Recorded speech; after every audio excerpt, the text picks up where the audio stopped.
isn't a backup plan for most places. It used to be, in a pre-globalized world where we had to be a lot more self-sufficient, that in agriculture, fertilizer came from what was on hand, and so we co-located animal and plant agriculture in order to access the manure. But with globalization, we've all focused on specializing. And so we now grow our cash crops in places with the perfect weather and the perfect soil, and anything else gets moved further and further away.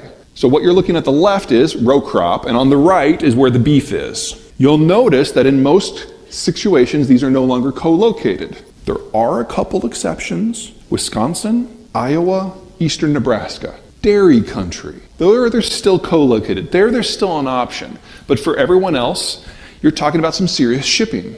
And for everyone else in the world, this split is usually not in the same country anymore. So you do something to the phosphate supply chain system, and all of a sudden you lose one of your nutrients. Final fertilizer component is phosphate. Comes from the blue, goes to the red, which means it's a China story. African swine fever get you a little nervous sometimes? So the Chinese 3 years ago had the world's largest ever outbreak. And since then, since culling about 2/3 of the herd, they haven't had a single case. The way the lab testing works here is you take your sample, you send it to a lab. When they get the results, what do? They call you. Maybe they email you.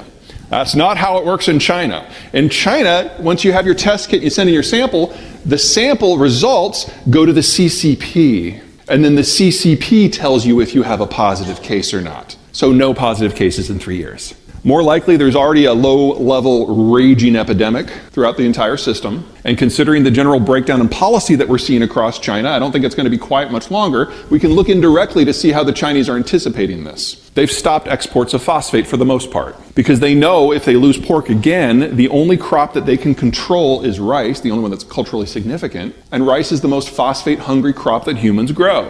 So they've stopped exports for food security reasons. Makes sense. That was the world's largest supplier.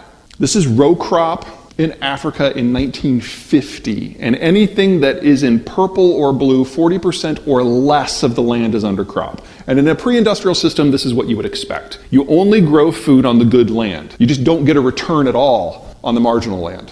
But with globalization, we introduced pesticides and fertilizers and finance and machinery, and this is what they looked 50 years later. Anything that is in orange or red is 40% or more is under crop. And the continent saw an increase in food output by a factor of 5 because of industrialized inputs. Now do that in reverse, because that's where we're heading starting later this year. This is a calorie map. Grain and soy-based calories. Blues and dark greens, those are the world's major producers and exporters. Everyone else is a net importer.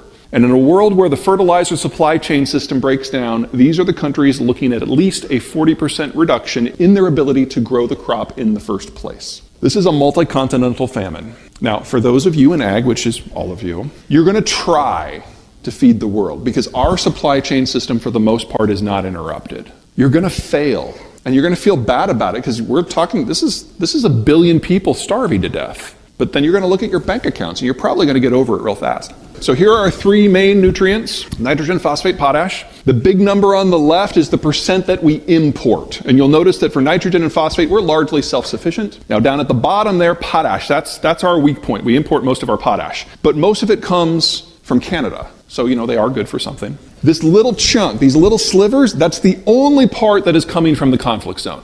It's not that we won't feel it, but it's not really going to affect our bottom line. Oh, but we're not done, because this is the stuff that comes from China. The story will be different based on where you're looking, because it's a question of trade and politics and economic patterns and supply patterns and soil quality. It's a semi-tropical savanna with erratic weather, but the real problem is the vegetation. If you want to clear this land, you wait for it to rain, you throw a chain around the trunk of the tree, you drag it out with a piece of heavy equipment by the roots, and then you poison it with lime for 3 to 20 years until you get the pH down, or pH up, deacidify. Then you're left with something that's like beach sand. Doesn't matter as long as there's a bottomless supply of low-cost fertilizer, like there has been for the last 30 years. But if you remove that singular input, this is a desert, and it's in the process of turning into one right now. Now, Brazil, big country, deep pockets, they have managed to pre-position a lot of fertilizer in, but they've gone through the reserve, most countries have, and with the Russian stuff continuing to go offline, this is going to be incrementally more difficult to maintain yields. And when Brazil goes off, it goes off completely,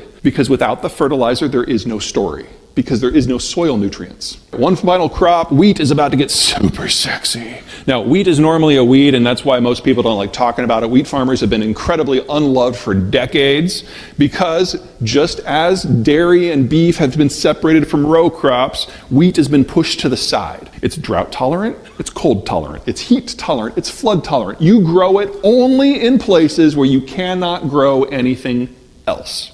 Even the Ukrainians are moving away from it because they have limited export options. And so the green here is row crop. The brown is wheat row crop specifically. And you'll notice it's not on the good land as a rule. Sorry, Kansas. But we can only grow it in those zones with industrial level inputs. Marginal land with industrial level inputs can grow wheat. Marginal land without those inputs cannot. And this pattern has happened the world over. About the only place that they still grow wheat on the good land, France, because, croissants, and India and Pakistan for food security issues. That's it.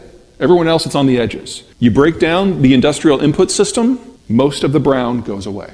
Now again, in the United States and North America, I am not concerned because we produce what we need locally for those inputs. But for everyone else, wheat is the product that is going to suffer the greatest production declines, which means that wheat is the product that is most likely to experience the greatest price increases because it remains humanity's #1 source of calories. You can have wheat or you can die.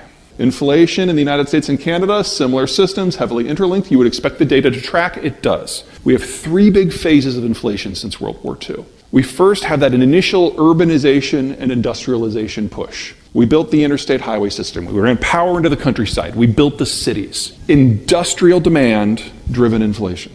Then the baby boomers came of age.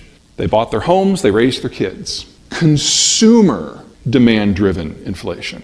And now we've been living in this weird-ass period. The Soviet system collapsed, and that dumped an empire worth of raw materials on the world, keeping the commodity prices under control. The Chinese brought 1 billion workers to the global workforce, and that pushed down the cost of manufactured goods. And these trends lasted for 30 years. The disinflationary trends are turning inflationary, and the inflationary trends are back. The Chinese system is going away. That's inflationary. The Russian stuff is going away. That's inflationary.